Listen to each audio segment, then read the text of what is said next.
You're listening to the Patriot Nation podcast.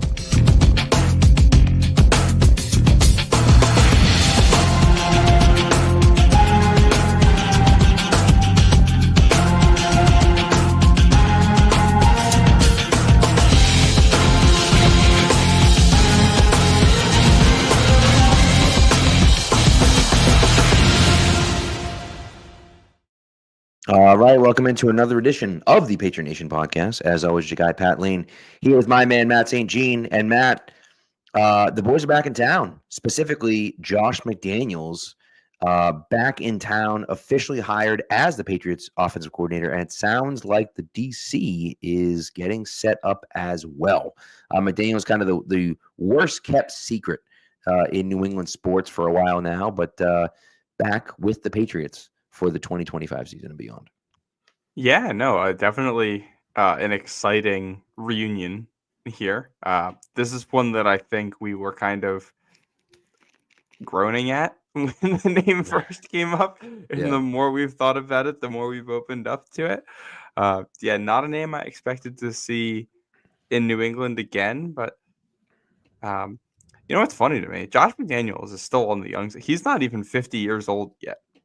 Yeah. Okay, and he's coached New England for that long. On the younger side, successful track record, worked with different types of quarterbacks. You know, I see the vision. I'm excited about it. I'm glad that we're starting to get things going in a direction here. And I think if there's one theme, generally speaking, so far, it seems to be experience with this coaching staff that they're building out. Yeah, well, and honestly, I think that's kind of the idea, right? Is go with someone that's proven, that has a proven track record. And is Josh McDaniels the greatest offensive coordinator of all time? No, he isn't. And there are things about him that I like, and there are things about him that I don't like, right? And I know that, you know, of course, you spend enough time with someone and you get sick of kind of those same types of things that he does. But you got to remember now, the offense of 2021 with Mac Jones is pretty good when Mac was a rookie. The offense of 2020 with a guy in Cam Newton who couldn't even throw the ball. It wasn't very good, but it was a hell of a lot better than what it turned out to be the next year after he left in 2022 with Matty P, right? And so, you know, as hard as it is sometimes, and as much as you want to kind of move on to that next guy, right? And you want to kind of crown the next guy and say, okay, well, this is the guy that's going to move us forward. I think that, you know, you also have to understand that they did a lot of things, and they weren't super creative with Mac Jones because Mac Jones couldn't be super creative, right? And you weren't able to do those different, unique things. And really, you know, with Josh McDaniels, with Cam Newton, it's kind of the same thing, right? Where, you know, they couldn't really do a ton of different stuff because you have Cam Newton at quarterback. Like, there's not really a lot you can do with Cam Newton at quarterback, except run the ball, right? And so that was, you know, unfortunately, you were kind of pigeonholed. What I hope that kind of what you get here, you know, what the offense looks like with Josh McDaniels and Drake May, you kind of hope that 1/3 of it is what we saw with Mac Jones. Simple, easy things for a young quarterback, where we're not going to make life hard on you. We're just going to hit this and go on to the next play.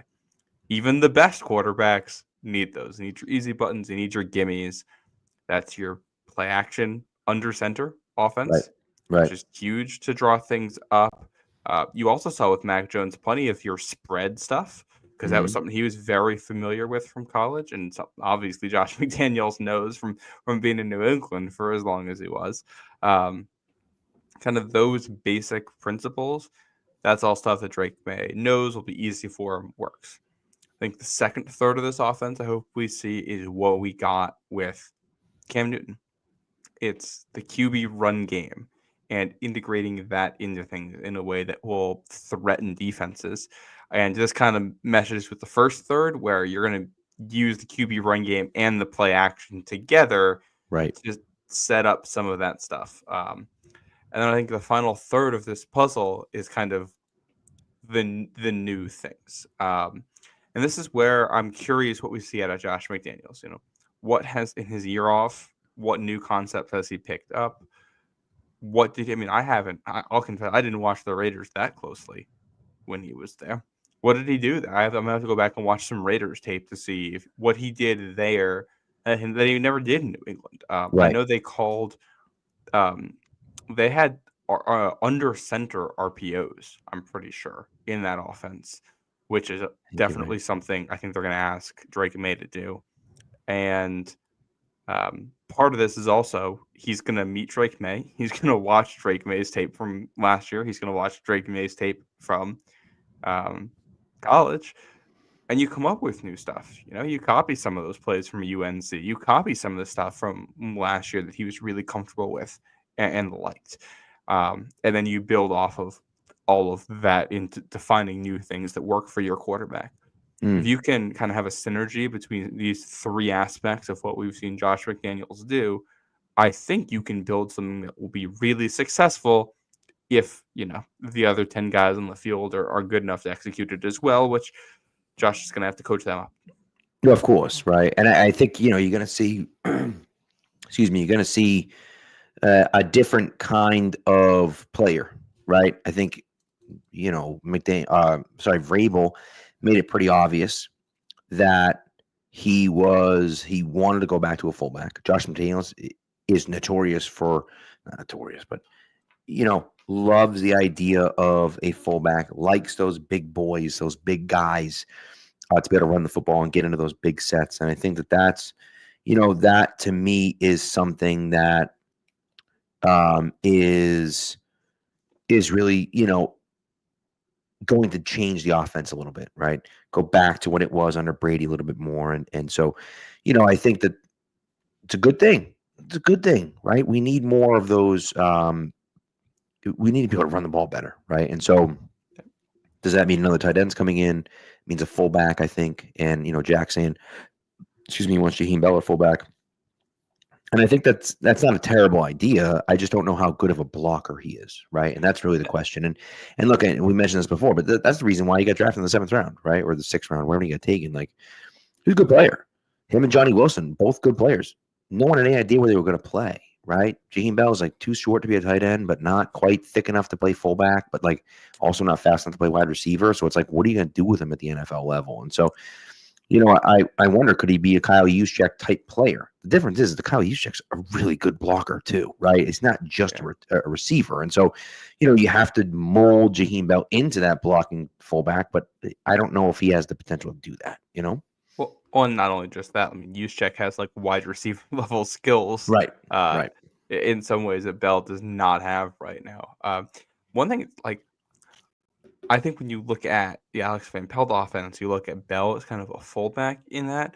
In the Josh McDaniels offense, I think you almost go back to him as a tight end because, like, historically, when this offense put the fullback out there, they just wanted a thumper. We're going to run ISO. We're going to run power.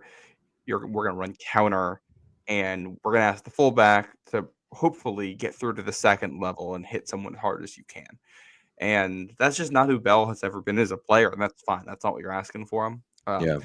Obviously, we're talking about a very different caliber of athlete here, but McDaniels did work with Aaron Hernandez for one season, and that is like that F role as a tight end is kind of your off-the-ball tight end athlete, get him in space kind of thing. It's like what you hope Bell could be. Like I said, caveating this big time, not nearly the same level of athlete.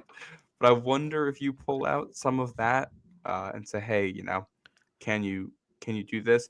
Also, one other note on this, I do know that McDaniels did run more outside zone in Vegas with the Raiders. That's a good point. So It's a fair point. Yeah. I wonder, which I'm going to segue this. I'm going to go on a tangent for a second here. Because we know that McDaniels and Bill would work together a lot on everything with the offensive scheming. We saw them lean into the outside zone stuff in 2022 with Matt Patricia.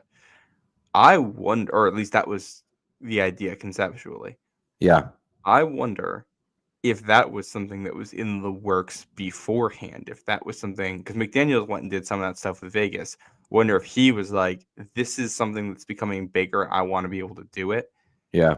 And that was something that had as a shared goal. And when McDaniels left, Bill was like, he was correct. We want to be able to do this anyway, and then you just hire a guy who can't do it. Yeah. Well, I would like to point out, by the way, you did say Jaheim Bell, not nearly the athlete, that Aaron Hernandez is, and you're totally right. I would also like to say not nearly as murderous as Aaron Hernandez. So he does have that going for him. We know of. That we know of. Good Yeah. point. That's a good caveat there. We do not know. That is true. He may have murdered multiple people, but we don't think that that's the case. But, as far as we know, significantly less murderous, which is good. That's a good thing for the Patriots. Very good. Yeah. But, I do think, when you look at where the Patriots are right now and what their offense could look like with him, and I saw you just start it, right? Andrew, you go ahead and pull it up. Andrew asked about McMillan at pick 4. It's interesting, especially based on what Mike Vrabel said about the pass catchers that he's looking for and the type of pass catchers that he's looking for. It's an interesting thought. The only problem is that for me personally, you have a top 5 draft pick, right? I do not believe that Ted McMillan is the type of player that Jamar Chase is. I don't believe that he's the type of player that Justin Jefferson is. And so for me, if I'm drafting a guy in the top 5, he better be a top 15 receiver in the NFL. And there's a chance that, Ted McMillan becomes this unbelievable, sideline route adjustment type of player. But I don't see it. I don't see it. Maybe, and Burley says he's close to T. Higgins, and that's fine. But it's like you could just sign T. Higgins, and maybe you can't sign T. Higgins. I don't know. But for me personally, because I have a mock draft coming out this week, I've done some work on this, and I will tell you, I would rather spend a late second or early third round pick on Jaden Higgins from Ohio State, or someone mentioned him before, Savion Williams from TCU. He's going to be probably a second or third round pick, right? I'd rather go for a guy like that later on than try to take someone. If you're looking for that type of player, then try to go for someone like that in top 5. It just, to me, it just doesn't move the needle for me. Yeah, and I like some things about Ted McMillan. He's a good athlete. To me, the player he reminds me of is Drake London. Drake London's a good player, almost 1,300 yards this year. He's a wide receiver 1 in this league, but I don't like Ted McMillan as much as I like Drake London. Right. He's too inconsistent for my liking. He's really hit or miss. It's not even about quality of opponent. He had some real stinkers against bad opponents and really good games against good teams, which is all right. Well, he can do it. Yeah. Consistency's just not there. So he's a first rounder. I think he's usually a mid-first in most classes. He's probably around the level of this is going to sound silly now, a Brian Thomas Jr. as a prospect. Sounds silly because Brian Thomas was amazing. If you knew how good Brian Thomas was going to be, you probably wouldn't have an issue drafting him this high. But guys of that tier, how often do they hit that well? Well, and he also brings a heck of a lot more juice than McMillan does as far as speed and route running is concerned. You know what I mean? So my main issue with McMillan is that he's kind of a big body receiver who plays with finesse. Mm-hmm. And those guys can become, like I said, like a Drake London, or I don't know if we would call Mike Evans a finesse receiver. Maybe he has been when he's not facing Marshawn Lattimore. Right, yeah. He's a little bit more of a finesse guy. It can really work out, but if it doesn't, there's no floor on it. Those guys are just they're not tough enough in the NFL. Disaster. And they don't separate anymore. So think N'Keal Harry, right? He just, At least N'Keal Harry had some scrap to him. I don't know if Ted McMillan's that kind of guy. I still remember Harry at the end of his rookie year getting into fights with Bills DBs. I don't know if McMillan's doing that. So Boss GM says Vincent Jackson. It's an interesting one. I always felt like Vincent Jackson was a supremely overrated player, but I thought it was pretty good. Yeah, I mean, he was fine, but I thought people talked about him, too highly, in my opinion. All right, this comment has been said twice now, so I'm pulling it up here because I have beef. Jack says Josh McDaniels has never been able to use a big body wide receiver. Please go watch some 2007 Patriots highlights. Right. Please go watch some 2007 Patriots highlights. No, that's big body receiver. No, not Randy Moss. He wasn't a big body receiver. I will say, like, I understand, I get it, but and I understand but like, yeah, one guy didn't work out. I mean, what are you gonna do? Well, and they just didn't. I mean, the story of the Patriots' tenure for a long time there was that they didn't invest that much at wide receiver because they didn't need to. Like the second Josh Right. McDaniels' tenure, he had his guy on offense. It was Gronk. You don't need it's everything else just goes around that. You've got Gronk, you've got the slot receiver who can operate off of Gronk. You just sign mid-level free agents and draft guys in the middle of the draft and fill Right. out the roster, and that's fine because Yeah. you got your two guys. The only guy they tried to draft in there who was a big body guy high was Harry. Yeah. That wasn't McDaniels this year. He hasn't worked out anywhere. Right. So I will say, for me, and it's early, right? But for me, just based on what I know Vrabel, what it sounds like Vrabel wants to do, it sure seems like the pick in the first round is going to be defense, right? And if the defensive guy that they want isn't there, they're going to move down, is what it seems like to me. Again, I could be wrong about that, but that's just kind of how it feels. It looks like they're moving towards a defensive coordinator as well, who is a D-line coach right now. And so you got to think that he wants to invest heavily in the defensive line as well. So is it Abdul Carter? Is it Mason Graham? Is it Travis Hunter if he's there? Is it, I don't think it's Will Johnson, but is it one of those guys? And I think Mason Graham 2 at 4 is a little rich, right? But either way, I just think for the Patriots, they're going to invest in the defense, and that's kind of where I think it makes sense. And Jack mentions Tyler Warren, and I think that makes a lot of sense. But again, now you're moving back, right? So say you want to move back with the Raiders at 12. Maybe you do that. Maybe you make that move, pick up a first-round pick next year, and pick up a few extra picks here, and kind of go from there. And so I think everything's up in the air. Free agency is really going to decide what the Patriots do. But the thing is, and I just want to pull this up just super quick here, Graham's not a luxury pick. Like, there are lots of holes on the roster. That's true. The thing is that they don't have a lot of talent literally anywhere. You don't have a lot of good players. And we've talked about this, right? How they don't really have all pro level players. They just don't at any position. Barmore has the potential to be one, but he hasn't been one yet. Gonzalez has the potential to one. He was one this year. Brendan Schooler has the potential to be one. Drake May has the potential to be one. That's it. That's all you got. And so if I can get a blue chip player, I don't care if he plays defensive line. I don't care what position he plays. I just need good players. I need superstar level players. And if I can get a guy that I think can be that level, I don't care what position he plays. I want that guy on my team. And so, if it's a guy like Mason Graham, fine. I'm okay with that. Then you stick. You're telling me you wouldn't want Christian Barmore next to Mason Graham?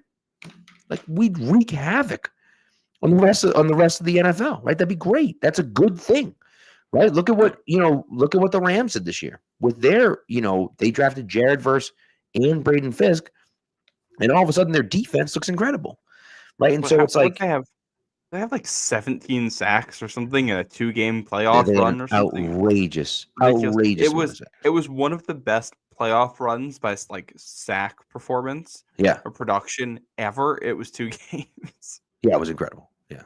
Old Man Mom says Bryce Behringer, which I believe. Gonzo Duke, I disagree about Ramondre Stevenson. I don't think he's an all pro level player. It's fine. Could be a Pro Bowl maybe, but he's not an all pro level player. Well, the other part of this, and let's say that we think Barmore is an all-pro level guy. We're going to say he's healthy. He plays at an all-pro level next year.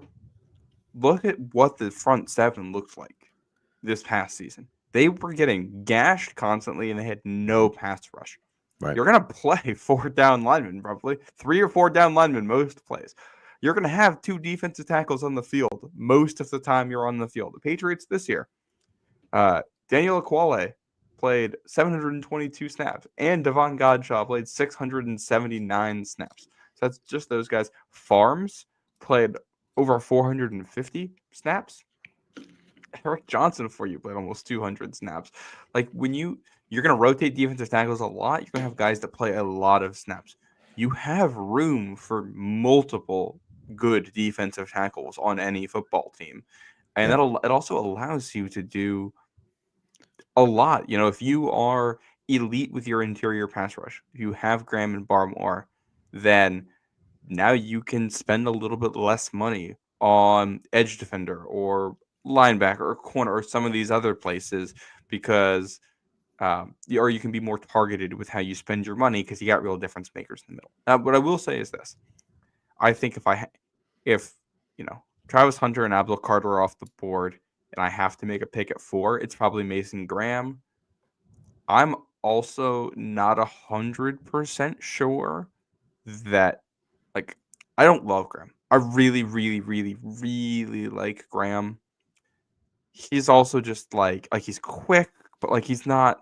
I have to watch a little bit more of his tape. And this season was weird for Michigan's defense, but I'm not convinced he's quite that level of difference maker. He's not Jalen Carter, as a prospect. So it's not I get the hesitation on that front. You can make an argument for Kelvin Banks. I'm not a Kelvin Banks fan, but people do really like him, and I'm willing to defer to others here. If you want to go offensive line, I would take Will Johnson at corner before I would take what do you call it? Fortet McMillan at this spot. I just think he's significantly better as a player. Although, we're going to get into the defensive stuff here. Depending on the scheme they run, we'll see if they would like Will Johnson for that. But he's just a really good corner. He's good at everything he does. So. Yeah, and so we'll see. I mean, look, there's a long way to go. We're going to do a million mock drafts. Like I said, I have a mock draft coming out this week, so we'll talk about that on the next show. But this is mock draft season, right? And we don't know anything that's going to happen because we don't know the free agents that are going to be available, number one, and we don't know, who the Patriots are going to be able to sign, right? And so, maybe T. Higgins is available. That doesn't mean he signs here. Maybe Ronnie Stanley is available. That doesn't mean he signs here. And so, it's those types of questions that are going to be answered before we get there. And so I think for me, at least personally, I want to see them be aggressive this year. I want to see them try to get to a competitive level this year, right? And when we saw what Washington, and listen, I'm not saying the Patriots can do what Washington did, right? That's foolish to think that they can do something like that. And I'm not even going to say they can do what Houston did, but if you look at the blueprint that Washington used, they brought in a lot of talented players, not great players, but talented players at important positions, right? Veteran guys that were serviceable guys playing. And you bring them in and you just have professional level players. And then you hit like crazy on Jaden Daniels. You hit on Mike Sanders still.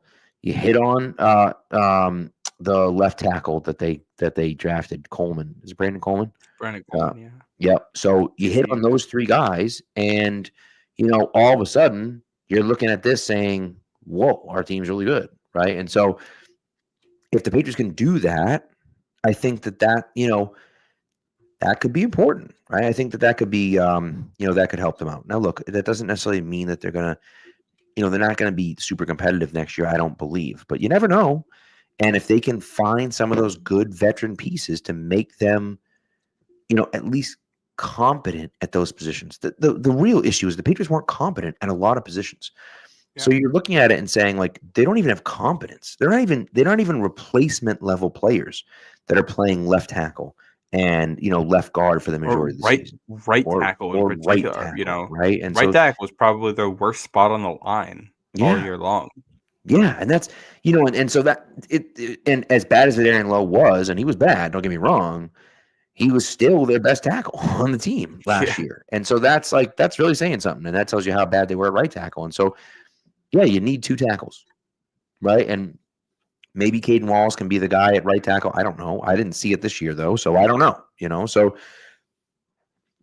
there's a lot of work to be done, but can we at least get competent in those areas? Can we get replacement level players that are going to be league average? Because if we can get league average guys in those spots, then at the very least we can be competitive. And then if we can add in a few blue chip players, all of a sudden our team becomes exponentially better.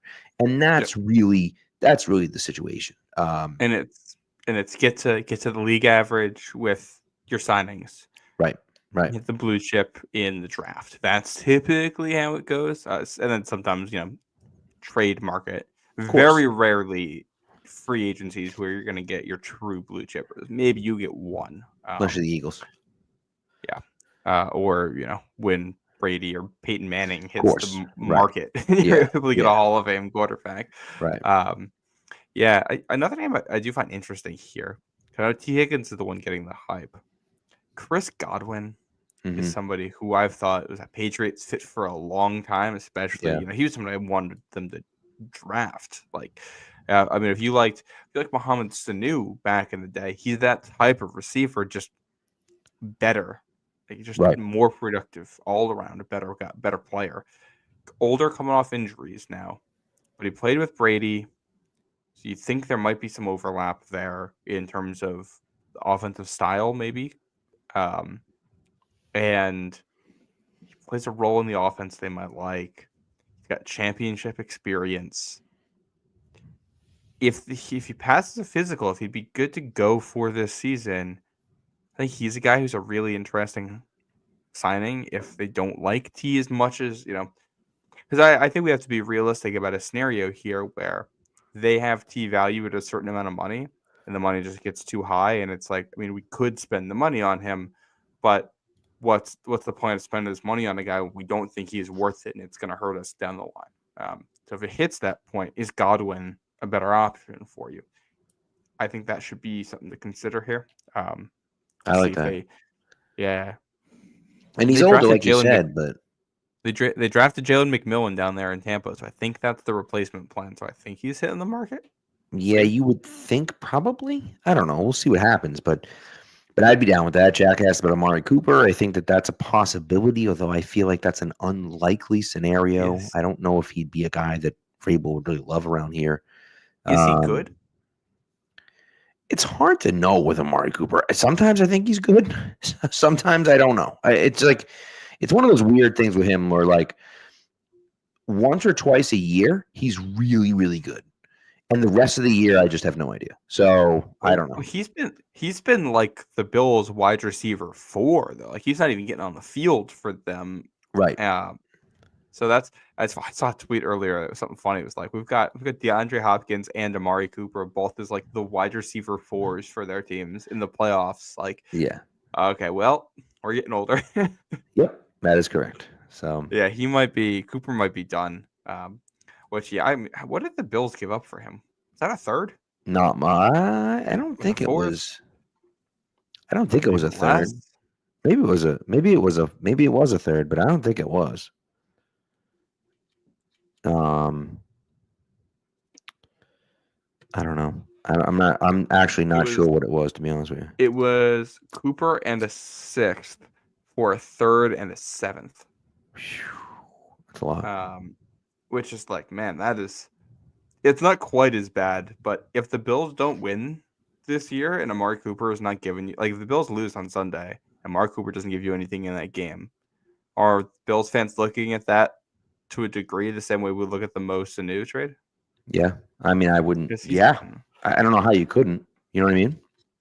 Yeah, it's pretty. I got to look up his numbers since getting to Buffalo because he's done nothing for them. Yeah. All right, listen, let's take our first break, and then we'll come back and talk about the defense as well. We're going to we have all offseason to talk about draft. We're going to get into the draft. We're going to talk about free agency and all that other stuff. But, we got to get to the defense side of the football today too. All right. So again, my ad read, as always, is about Prize Picks. Prize Picks is the best place to get real money sports action with over 10 million members and billions of dollars in awarded winnings. Prize Picks has made daily fantasy sports accessible to all. You just pick more or less on at least two players for a shot to win up to 1,000 times your cash. Run your game all season long on Prize Picks. Now, I've been playing Prize Picks all year long. I still have money from my original deposit still floating around in there. I'm still up on the year. So as terrible as I am at playing Prize Picks, somehow I'm still up on the year. I don't know how it's even possible, but it's got to be because of all the free money they give away. So um, you got to love to see it. Now the big game's almost here, and it's now or never. Don't miss out on the last football game of the season with Prize Picks, the best place to win cash while watching the big game. Prize Picks is also giving away a free pick for the big game where one of the starting quarterbacks will only need to throw 1 yard to win. If you're correct on at least one more stat projection, you can win real cash. Check out the promos tab to tail any of our super sweet Millie winners big game lineups. If you tail a lineup that goes 3 for 3, you can win a split of $1 million in promo funds. I blew it. I should have done the $1 million. I don't know if anyone would get that reference, but nevertheless. So listen, what you're going to do is you're going to download Prize Picks today. Now you're going to follow us. What I'm doing this week. Oh, I got a good one this week. Now, first of all, we have a free square this week from Prize Picks as well. They have a Jaden Daniels for more than 0.5 passing yards. That one's probably going to hit, I would think. So you got a free square there. I'm going with Saquon Barkley for more than 130.5 rushing yards. It's a crazy high number, and I think he hits it. Not only do I think he hits it, I think he smashes that number. I wouldn't be surprised if it was higher. And I'm sticking with the old reliable. I'm going Patrick Mahomes for less than 36 passing attempts. I think that one's like a free square as well. And Travis Kelce for more than 69.5 receiving yards. Fun fact about Travis Kelce, 14 straight playoff games with at least 70 yards receiving. 14. Maybe that streak ends on Sunday, but maybe not. So I'm betting that it doesn't, and I'm going with Travis Kelce. Again, what are you going to do? Download the Prize Picks app, put in the promo code CONS, and you're going to get $50 instantly when you play your first $5 lineup. You do not have to win that $5 lineup. You just have to play it. So again, download Prize Picks today, put in the promo code CONS, and get $50 for your first $5 lineup played. Prize Picks. Run your game. All right. So switching over to the defensive side of the ball. Now, the Patriots haven't officially made a move yet. Okay. That has not happened yet. But it does seem like they're closing in on a guy, right? Now, again, we take that with a grain of salt, as always, as we always do and should, right? But I think that the guy they're looking at seems like the guy that we kind of wanted all along. And, you know, I'm happy to see them look at it. It is Terrell Williams, by the way, the Lions defensive line coach. And defensive run game coordinator. So I feel like that's where they're headed. We'll see, but it feels like that's where they're going. Yeah, and I would like this. I think there's a couple guys that have been floated around here, but if there's one thing that's been, you know, a glaring difference here between New England and Detroit this season, the Patriots, once they lost their top pass rushers, had no ability to get pressure. That's the Lions, despite having, you know, Aiden Hutchinson go down, up until recently, I think Aiden Hutchinson was still the guy who had the most sacks on the team, and he was done for the year in like October. Yeah. It's January. It's a whole new year now. Yeah. And he was still doing that. And they were able to still find ways to get production out of the other guys, find ways to design blitzes and have their guys execute them. And you watch that Detroit defense, those guys are flying around. So, guy who's coaching that run defense, coaching that defensive line, working with the front seven, it's an area where the Patriots need to be better. And, you know, one thing I think about here He's only in Detroit for a year. He was with Vrabel in Tennessee before that. Has some Right. experience in Miami. He was there under Adam Gase for a couple of seasons. I think for 1 year under Joe Philbin, and then Dennis Allen before that when he was with the Raiders. And I look at this most recent stop combined with the fact that Mike Vrabel was kind of like a D&P's type guy. Mm-hmm. If this comes together, I think we're going to see a lot of man coverage. I think we're going to see a lot of blitzing, which I am not opposed to. I think that's what puts Christian Gonzalez in the best position for success. Um, I love that for him too, because we saw him use as a blitzer at points. He was pretty good at it. With his speed, he can get to the quarterback in a hurry on some of those Yep. corner blitzes. Yep. And I like what it does to the defense mentally. They are going to entirely flip a switch next season. Last year, they were playing kind of back on their heels. This year, they're going to be aggressive. They're going to be, you might get burned over the top. You might lose if the players aren't good enough. But they are going to have a very different mentality. And I'm okay with that. I'm okay with that, right?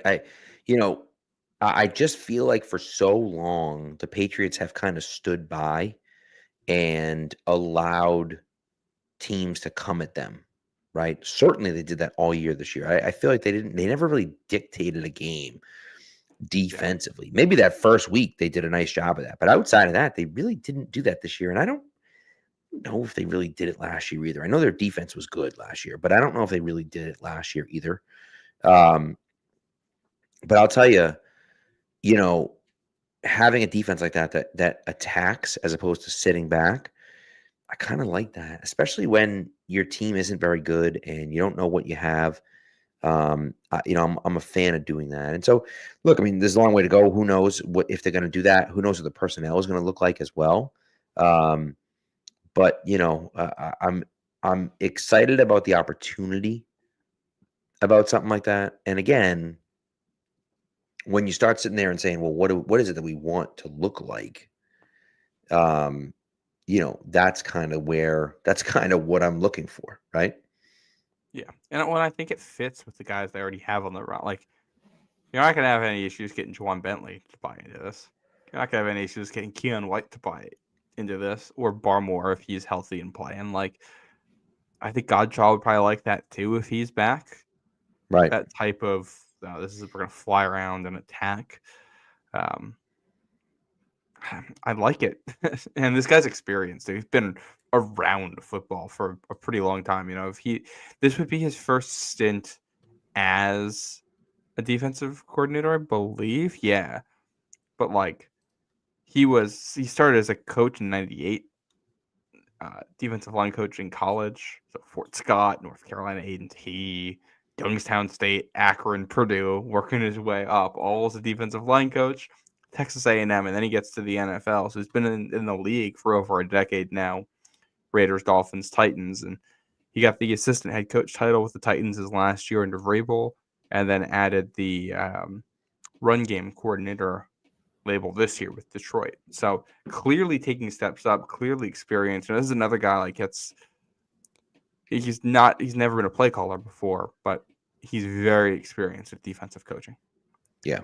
It's clearly the way they're going, and they're running Vrabel's defense. So you weren't going to get an experienced play caller in here. They're going to run it the way Vrabel wants it to be run. So yeah, which I think is good, and I'm okay with that. Yeah. And there'll probably be some. And I know you hiccups. weren't There's saying gonna that be as a some negative, speed bumps. yeah. Yeah. Yeah. That's part of it, and those are. I don't mind speed bumps, hiccups at this point in the process, as long as we're going in the right direction. Problem was last year, you were hitting the speed bumps because you're reversing back over them. Right. That's not what you're looking for. Exactly. So, so we'll see. I just think too, there's just too much talent. I don't even want to say there's too much talent on defense because I feel like that's not even true. But I feel like the Patriots do have more talent on defense than they have on offense. And so, 100%. You could tell it. And I was hanging with my buddy Wes last night for the national championship game, and he was saying, because we had met up for a practice or two at the beginning of the season, and he was saying you could see from training camp the run fits were just awful. They were awful from day one, and that's coaching. That's all coaching, right? I mean, when Jabril Peppers is taking a bad angle and not filling the gap he's supposed to be filling. It's like, who's there to blame for that? He's a veteran. Like that's coaching right there, And so that's the frustrating part where it's like you feel like you have an opportunity, you have to take that opportunity, and so we'll see. Coach them up better, and even if you don't have the best players, you got to be able to coach them up to be able to play at least replacement level, at least competent football, right? And so hopefully that's coming. By the way, totally unrelated, I just checked Twitter for the first time this episode. We've got Andrew De Silva, a fan, just tweeted, "Just saying," and tagged me. And it's the RAS scores for Aaron Hernandez and Jaheim Bell, with Jaheim Bell having a better RAS. Hey, look at that. Thank you, Andrew. Appreciate that. That's me. I was wondering why I had 16 notifications. That's why. There you go. I love that. Yeah. Can we, if we want to switch back to offense for a second, there's one other coach I think it's worth mentioning here. Yeah. Which is Thomas Brown is rumored. I think he did interview with New England. There's rumors that if he doesn't get an offensive coordinator job, he might end up as kind of just a general offensive assistant. I think kind of similar to what Ben McAdoo was last year, to be honest. I would love that. Thomas Brown was someone who was really highly thought of coming up in this league. I ended up in a Bears situation that was just horrendous coaching. Disastrous. Stuff. Yeah. So he got caught up in that. But he's been a pretty good mind. People really like him. Been a lot of places. So, and he was, I believe, in LA with McVay. So he's learned some of that. And I think that'd be really interesting. And that's also interesting because that's not Josh McDaniels' world. That's a very different world. So he's willing to listen to someone from outside to come in and just be an assistant on that. I think that's huge. Then it's kind of a really good mutual learning opportunity, but it's just to bring in some of these other principles.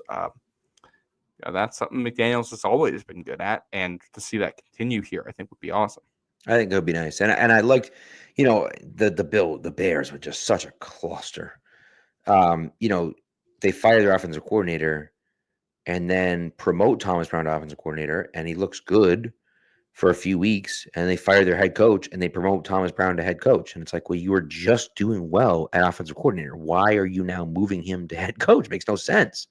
And of course, they floundered at the end of the year and won the last game of the season, but they floundered at the end of the year because guess what? He's not the offensive coordinator anymore. He's now the head coach. And so, we'll see if he does get a head coach, an offensive coordinator job at some point. Maybe he will. But if he doesn't, I think it's certainly worth, bringing a guy like that in, because he did have some interesting things that he was doing with, Caleb Williams that I think the Patriots could use here with Drake May. Yeah, I'm looking at his history here. This is crazy. Only once has he done the same job in like consecutive seasons, and that's when he did the same job for 3 straight years at Miami. Really? He was a strength and conditioning coach at Georgia for a season, then a running backs coach at Chattanooga, then a running backs coach at Marshall, then a running backs coach at Wisconsin, then back to Georgia as a running backs coach. Then he goes to Miami, and he's offensive coordinator and running backs for 3 seasons. Then running back to South Carolina. A year later, he's running backs for the Rams. Then he's assistant head coach and running back for the Rams. Then he's assistant head coach in tight ends for the Rams. Then offensive coordinator for the Panthers last year. And then in 2024, he's got 3 different titles. It's passing game coordinator, offensive coordinator, and interim head coach. So he basically never stayed in one spot long enough. And I would assume he's the kind of guy who probably come to New England for a season as an assistant and then end up taking an offensive coordinator job elsewhere. Yeah. Which I think would be totally fine. I think that would be totally fine. To bring a guy like that he's an assistant. He was the offensive coordinator for Bryce Young as a rookie, which might be a little bit concerning. Although he didn't start the year as the play caller, and that was under Frank Reich, where things were really weird. So maybe that's a red flag. Maybe it isn't. But Ben McAdoo also had some bad offenses, and he was fine as an assistant this year. Yeah, that's fair. It's a fair point. Yeah. So, also a pretty good running back, Thomas Brown. Yeah, he was. So how about that? A freshman all SEC in 04. Yep. Played for the Falcons and the Browns. So how about that? Yeah. Um, He's so we'll only see. 38. He'll be 39 when the season starts. So if they add him, I like that. Yeah, I agree. I do like the idea of doing that, and I also like the idea that they're keeping Alex Van Pelt around, right? At least it sounds that way. They're keeping Alex Van Pelt around. I think that it's good He for hasn't gone yet. right. And so it does kind of feel like he's going to stick around. Maybe he won't, but I like the idea of him staying only because I think that from a Patriots perspective, at least, that you feel pretty good about the work that he did with Drake May. Now, his play calling obviously left some to be desired, and that's why he brought in a guy like Josh McDaniels. But I do think that the work that Drake May did and put in with Van Pelt, I think was beneficial for him. And so I wouldn't mind having a guy like that around, to help continue to grow Drake May. And look, if he doesn't, he doesn't. I mean, it's not the end of the world. I'm not going to be heartbroken if he's not with the Patriots next year. But I just do think I want to keep as many good coaches around as I can, and I think Van Pelt is a good coach. And so maybe he's not a great offensive coordinator, but I do think he's a good coach. See, what I think is interesting here is that for all but one season that Josh McDaniels has been an offensive coordinator in New England, he was also the quarterback's coach. I believe the only year in there that he wasn't the quarterback's coach was 2020 when Cam Newton was here. I believe that was when Jed Fish came in and was the quarterback's coach. That lasted for I think he took the Arizona job. Arizona, yeah, he's at Washington now, but he took the Arizona job. I think before the season even ended. I don't know if he was here for all 16 games that year, or he might have been checking out at the end there. But yeah, so that McDaniels has kind of always handled the quarterback element himself. Part of that is his relationship with Tom Brady. I almost obviously Van Pelt and his relationship with May is incredibly important. I almost wonder, though, if he might be of more value sticking around as some kind of a run game coordinator. Because Josh McDaniels is, this is where it gets tricky. Because Josh McDaniels is a really good run game guy. Yeah. We saw what he did with Cam. We saw what he did with Josh Jacobs. We saw what he did with however many running backs in New England over the years. Made everyone look good coming through there. Part of that's the line. But if he wanted to lean more into the outside zone stuff, that's Van Pelt's world. Having somebody in the building who understands that really intimately could be useful. And if they shifted Van Pelt into the Ben McAdoo role of just general offensive assistant, kind of like we were talking about with Thomas Brown, of you're basically just going to be a sounding board for the staff. And maybe it's offensive assistant and assistant quarterbacks coach type of thing. And he's going to be the one working with McDaniels on some of the run game concepts, and then marrying that with the play action game and translating that to Drake May, where the footwork is important. Maybe that's something that you do, but one thing Evan Lazar talked about is that the footwork stuff for Alex Van Pelt's offenses and the footwork stuff for Josh McDaniels' offenses are different. So Alex Van Pelt doesn't know the Josh McDaniels footwork. So do we want him teaching that to May? I think I'd rather just have Josh do that, or somebody Josh knows. Which I agree with you. Yeah, if you're switching those things up, it makes sense to have Josh just do it. Yeah. You could make an argument here that Van Pelt's job is done. He did the transition to the NFL. He did the base footwork. He did a really good job, and also he might just not have a role in step 2 of this, and that's fine. It's not an indictment. It's just he's not the guy to take this to the next level. Yeah, I like Van Pelt a lot. I think he'll end up elsewhere, to be honest. I don't see the fit with McDaniels personally. I like him. I wish it would work, but I can see your point though. I think that makes sense. So yeah, if he sticks around, I think that's really notable and interesting, and might mean they're going to do some different stuff than what we've seen from past McDaniels teams. You would certainly think, yeah. You got anything else? Or you want to go into your ad break? Scott Peters pick another job. Oh yes, that's true. Yeah, everyone on the offensive staff, but Van Pelt and who's the other one? McCartney. Yeah, McCartney hasn't gone anywhere yet. Yeah, everyone else has either been relieved of duty or has gone elsewhere. Scott Peters is in Cincinnati, which that's funny. I was scrolling through Blue Sky earlier, and I just saw a Bengals reporter talking about an interview with Scott Peters, and I saw the strike system come up, and I was like, oh, another team gets to learn. I mean, it is interesting. We're going to see what happens. I think you need a good offensive line coach. I think that, last year was a disaster. I don't know if any offensive line coach could have made that a playable offensive line. Yeah.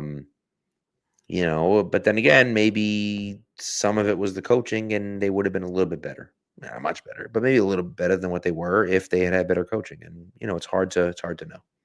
Yeah. Yep. Was the rumors like Cole Popovich for offensive line coach? Yeah, which is interesting. He was here, right? He was the anti-vaxxer, right? Was he the anti-vaxxer or was that the other guy? I think he was. I gotta look this up. He's the one that voluntarily lost his job in 2020 because he didn't want to get the. It was one of them because they had dual guys and then one of them stayed on. I think it was Popovich. Or this is that was actually 2021. He spent 2021 at Franklin High School. Yep. So there you go.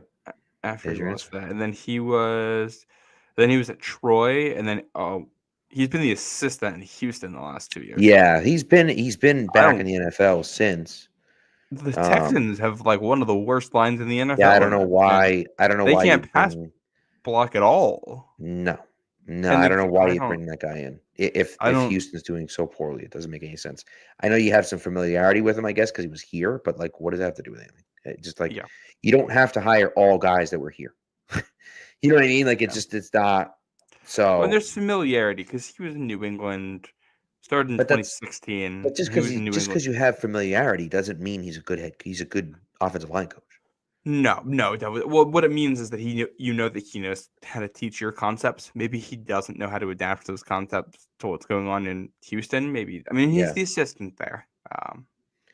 But yeah. Yeah. Right. Speaking of Texans offensive line, I think Shaq Mason might end up hitting the market this offseason. I don't know how much I want him. He seems kind of late at this point. Yeah, but again, familiarity. I wouldn't be that interested in that. But if you're not getting anyone else, I guess maybe fine. But it just feels to me. He's like a right guard only. You already have a menu there. I don't know what you're. I don't know. Yeah. We'll see. And then Jack actually just asked this. I was going to bring it up. Perfect. John Striker, nickname is Stretch, and Frank Perrano.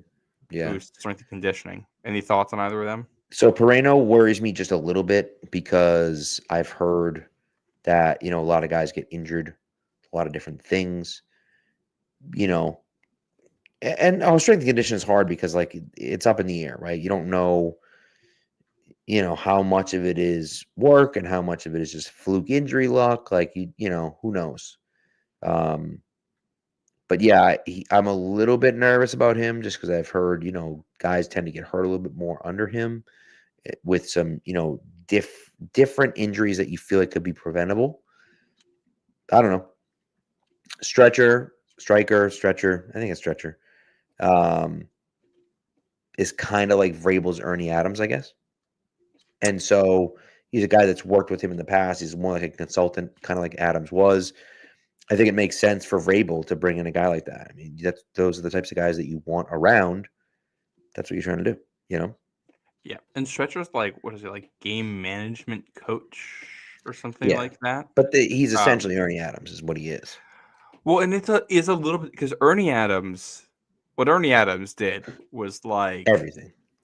Yeah, it's actually I was listening to the Josh McDaniels episode of Games with Names before this, and they were talking about how it's for scout team on Friday. The way it would work is that you go through your final game plan stuff. So the offense will go out, they go against the scout team defense. The scout team defense is going to look at plays on a note card and then just run it on defense. Those plays are going to be something that they think that they might see that week, so the offense can kind of run against some of the things that they're going to get. Well, Ernie Adams apparently had things that Josh McDaniels called grenades that would be in there, which would be, when this defensive coordinator was a quality control coach in college in 1982. His defense ran this play one time in one of these scenarios, and we want to be ready just in case they run it. Right. There'd be just some obscure blitz or something like that. That was Ernie Adams' role, was to go through the tape and find that blitz or whatever. Right. As far as I can tell, stretch is more of a, when you call your timeouts guy, fourth down decision guy, things like that, at least in game, which obviously Ernie did as well. He and Bill did that together. But a little bit of a sounding board for your head coach, too. I don't know how much of the historian football research stuff Stretch does. They also not as much. They also intentionally keep this stuff vague. They don't want you to know. They want to keep that behind closed doors, some of those details. It's also a good point. I love that this is a thing, though. Evan Rothstein has been this. Matt Patricia was this for Bill after Ernie left. And every coach needs a guy who they trust, who's an assistant or who brings something to the table who you can just lean on for things, especially in game decision making. It's so crucial. You want to make sure you have the best information, and the fact that you have that then means that the head coach can get very intimate on the details of other things that are going on in the game, and somebody else is worrying about the big picture to be like, hey, boss needs I think we should call a timeout here. We're going to come out of that defensive play call thing because we got to call a timeout here. Right. That's fair. That's a good point. Yeah. So we'll see. But I think it makes sense. Like, bring in guys that you trust, that you think can get us better. Right. They hired the guy away from the Red Sox. Joe McCarthy. What is his name? I forget. He's an analytics guy. And so I like them making that move. And so, look, I mean, it's a long way to go. We don't know what any of those things are going to look like, but I do think that Vrabel is trying to surround himself with guys that he trusts. And I think that that's important. And that's all you can really do. Joe McDonald, the McDonald hire was actually before. It was in December, right? Yeah. So I feel like this is really interesting because he was like the director of analytics for the Red Sox for a while. He was the guy who headed up that department, and now he's with the Patriots. So it feels like a Robert Kraft hiring more than a Gerard Mayo hiring, or maybe an Elliott Wolf hiring. Hire. It's possible. But I really like this. I think I like embracing the mathematical side of things. I think that's huge. You want to make sure that you are thinking about things in a way like you want to make sure you're good. You want to make sure you're measuring the right things. It's actually, I think, most importantly, what analytics are even about in the first place. But the fact that you're bringing somebody from another sport is like, okay, this is someone who can shake up your front office. This is somebody who's going to think about this probably fundamentally in a different way than what you've been doing. What they've been doing hasn't worked for the most part. They need to be shaken up. Will this guy be the guy? Who knows? But I like that they're taking a stab at something where, all right, you can get the sports background, you get an analytics background. It's a different sport. So what lessons from baseball can he bring over? From that experience, can he bring to football that can be beneficial for you? His views on prospects, his views on the draft, on player acquisition, on game planning, all that stuff. It's going to be something very different at the table. I like it. Yeah. I couldn't have said it better myself, to be completely honest with you. Like, I want differing voices. I want it, and we need it. And so I think that, that's the more you can get, the more conversation we can have about different. Because look, I can scout a guy, and you can scout a guy, and the Patriots can scout a guy, and the Jets can scout a guy, and the Lions can scout a guy, and everyone will come up with different, with different opinions on the guy. Same guy, same film, everything's the same, but we have different opinions on him. And I think that, having that conversation about, okay, you love Abdul Carter. Why do you love Abdul Carter so much? Okay, well, what does he bring to the table that no one else brings to the table? And is it worth the number 4 pick? And so have those conversations, and as many differing viewpoints as you can have, I think it's important. Right. And I think so that's so for me, at least, I'm happy to see them doing that. Well, I think, embracing this stuff, it's embracing data. So like what's important with, we'll bring up an Abdul Carter here. If you're using tracking data on him, let's say, instead of film for some of your evaluations, okay, you might be able to know his max speed is X number or his max acceleration is Mhm. Y. We know he hits this number a certain percentile of the time. Okay. How does this stack up against other first round picks, against other top 5 picks, against Yeah. other edge defenders in the NFL? And how well do these metrics track towards success? Anybody who's worked a job has been in this scenario before where you start tracking a number because your boss wants to track it. And everybody knows that number means absolutely nothing, but now it's the metric you got to hit. So this is what we're doing. Right. Analytics are important to make sure you're not doing that. Correct. Because if you're going into the draft saying, well, we got to draft receivers that are 4 or 5 or better, and you look at the math and you say, yeah, I don't know if this number actually means anything for us at all. All right, well, we know that this doesn't mean anything. We're going to throw it out. We're never going to see that number. That's never going to hit our evaluation. Never needs to come across our screen. It won't help us, so we won't look at it. If that's as an example, knowing what numbers not to use can be just as important as knowing which ones to use. Totally agree. So, all right, are you ready for your ad read, and then we'll finish off with some picks and get out of here? I like it. All right. I'm here to talk to you guys about Game Time. You probably figured that out by now. Only 3 football games left this season. Including college. College is done. AFC, NFC championship games this weekend. You got the Super Bowl 2 weeks after that, which means football season's ending. We're switching over to other sports. We got the Celtics. We got the Bruins in town. Heck, college basketball season's here. Maybe you want to go see a college basketball game. Game Time Picks makes that faster and easier than ever before. You got to pull up whatever game you want on Game Time. You can use it in the app. You can use it in your browser. You pull up the game you want to go to or you're thinking about going to. You hit that Game Time Picks button, and it's going to filter out the fluff for you. All those seats that you were never even going to consider in the first place, filter it out so you don't have to see them. It's just going to show you the seats that you're interested in. You want to sit in the nosebleeds, you just want the cheapest seats into the building, it's going to highlight that for you. You want to sit down by the field or courtside, right by the glass. It's going to show you that as well. And you're trying to sit somewhere in the middle, somewhere in the corners. It'll find things that are valuable seats. With that, they got all in pricing. The price you see is the price you're going to pay on those tickets. You can see, the view from the seat in the app, and they have a lowest price guarantee, or they're going to credit you with 110% of the difference. I've used it myself. I highly recommend it. Take the guesswork out of buying tickets with Game Time. Download the Game Time app, create an account, and use code CLNS for $20 off your first purchase. Terms apply. Again, create an account and redeem code CLNS for $20 off. Download Game Time today. Last minute tickets, lowest price, guaranteed. Okay. All right. Cool. So let's get into our picks for this weekend. We're going to start with our prize picks.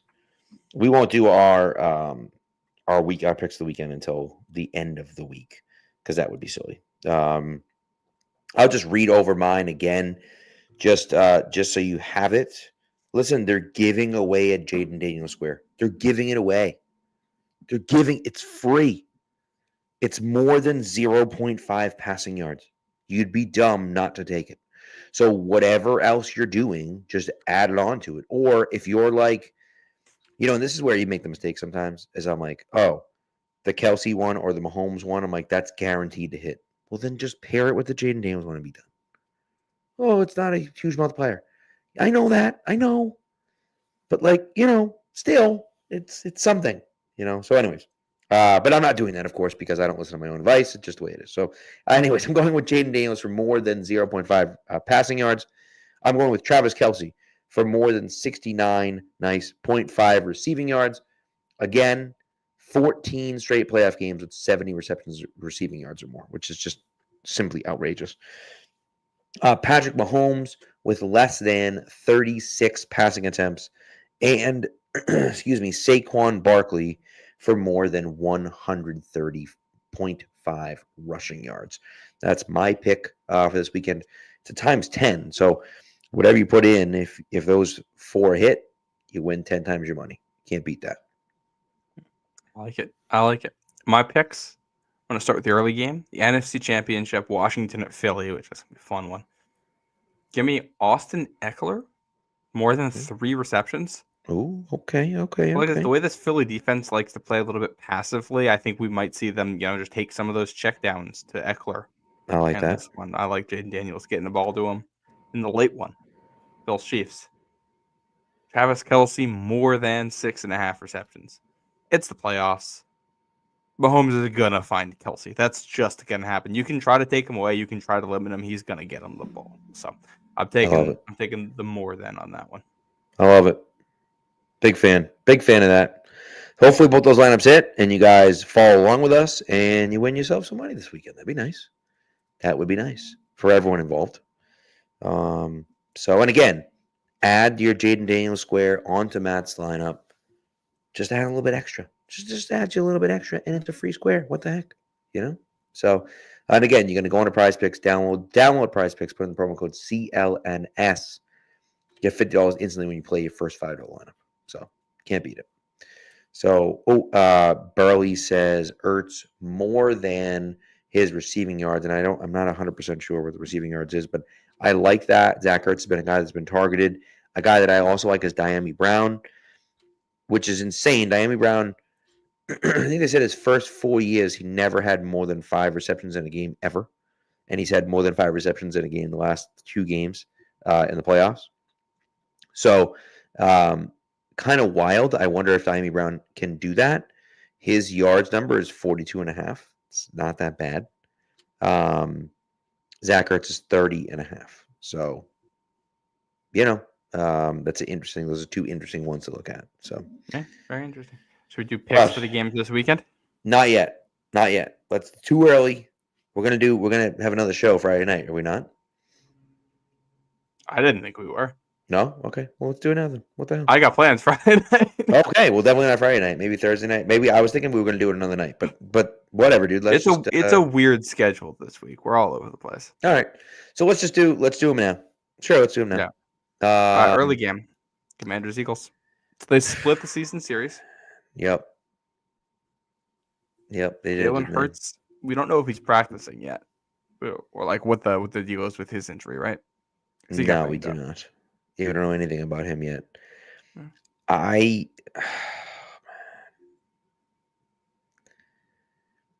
thing about Washington is that Jaden Daniels is so good. He's just so damn good that I feel like it should be Philly easily, but Washington's been playing so hard lately. And they have Jaden Daniels, and I feel like it's possible. If Hurts isn't at 100%, I think I would be shocked if Hurts doesn't play. That doesn't mean he's going to be 100%. If Hurts is somewhere around 60%, the threat of him running now all of a sudden goes away. He's not as good of a passer as some of these other guys. You have Saquon obviously still, but that obviously makes their offense significantly less efficient and less scary. But I still got to take the Eagles at home. In the cold. Not that it matters because Washington plays in Washington, but I don't even think it's going to be that cold. I think it's supposed to be in the 40s for this. Really? Game. Yeah. So, yeah. But I think Philly is just their offensive line is so good, and their defensive line is so good. Washington lost Sam Cosmi this week, so we'll see. But I'm going Philly here. Okay. What I find interesting about this game is that I think these are 2 of the better finishing teams in football. The Eagles with that run game. First of all, they're a threat to break a home run on you, touchdown run at any point in the game.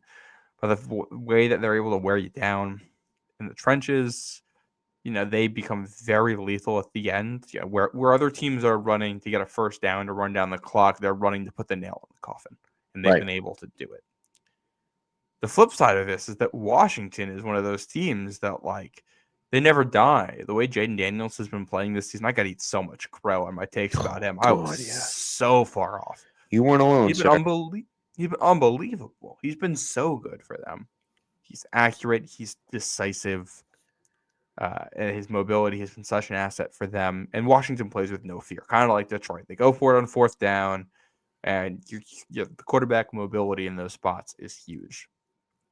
So this is an interesting game where, especially because Washington's defense isn't that great, you would expect the Eagles to be able to put the nail in the coffin and the Commanders to still kind of be able to answer, which is what we saw late in the season when Washington beat the Eagles. Like that's how that game went. Now, that was obviously the most recent one. The Eagles won the home game the first time around. I think I think this all depends on, can Jalen Hurts give you enough to push the lead out just beyond where Jaden Daniels can strike and take it back. I'm going to say yes. I think the Eagles have enough. I don't feel great about it, but I am going to take them. I mean, it's tough, right? This is one of those weird things, right? So, yeah. And they seem to know each other well too, which I feel like works against the Eagles, to be honest. Yeah, I agree.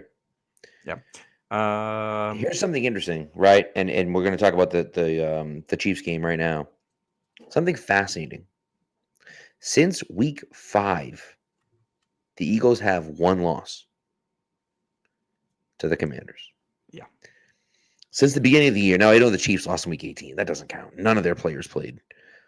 So really, since the beginning of the year, the Chiefs have one loss. It's the Buffalo Bills. So it's fascinating that these two teams that have both been so dominant, and the Chiefs really haven't been as dominant, but they haven't lost, right? The Chiefs that have been so good, have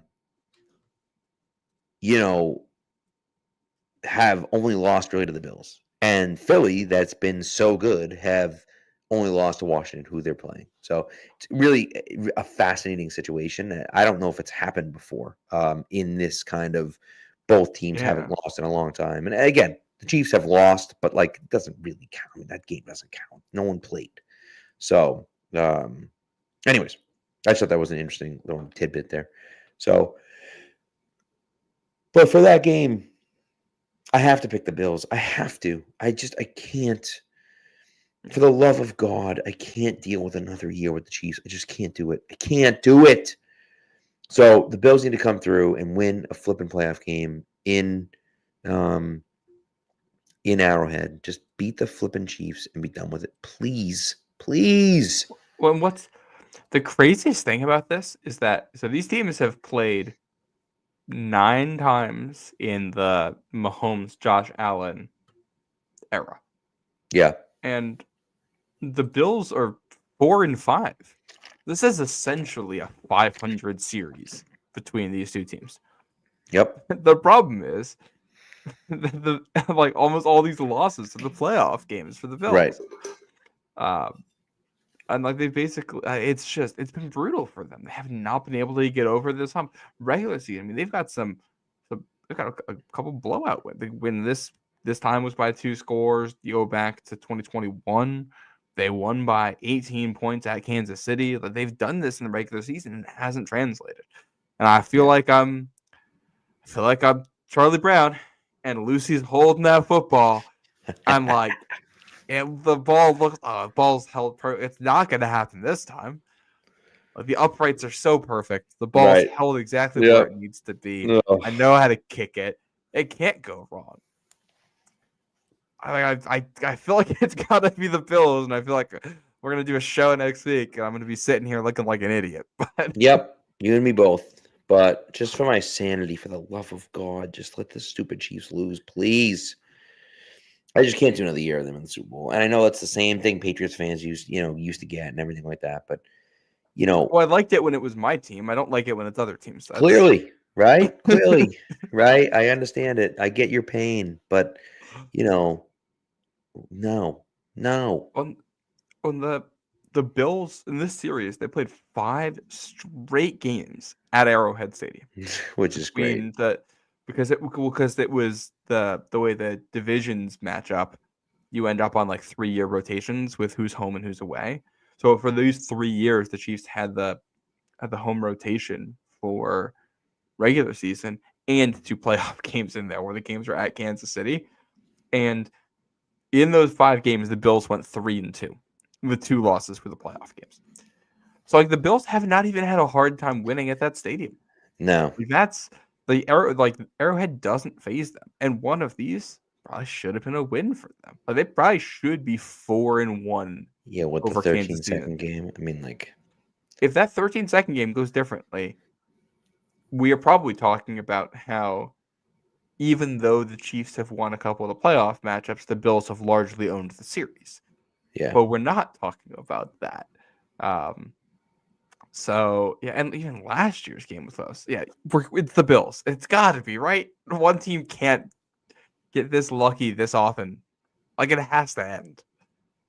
Somebody said, the Bills, I think they said it's the last, like, 3 big matchups that the Bills have had against the Chiefs they've lost. And or maybe it was only 2. Maybe it was only 2 playoff games they've lost there. But anyways, the person writing it on Twitter was like, but, surely the Bills would never lose 3 or 4 huge games in a row. They must be due at some point to win one of these. And I was like, it's a low blow, man. That's a low blow. And as much as I get annoyed by Bills fans, the ideal for me would be Washington beat Philadelphia, Buffalo beat Kansas City, and then Washington beat Buffalo. That would be the ideal. That's never going to happen. But that would be the ideal for me. I want the Eagles-Bills Super Bowl. And that would be a great Super Bowl. I think that is the most fun. Yeah. Part of me is a little bit jealous. I don't want a Washington team that was picking ahead of the Patriots in last year's draft going to the Super Bowl. No, I don't like that one. That's a fair point. It's a fair point. What is fun, though, is that the Super Bowl is in New Orleans, so it's Jaden Daniels going back to where he was playing last year, down to the Bayou, to play in front of that crowd. That would be a very fun story. Sure, it would be. Oh, my Lord, dude. Yeah, it would be. So, yeah. We'll see. Either way, Bills just have to win, so we don't have to worry about the stupid Chiefs in the Super Bowl. That's all. Please. Yeah.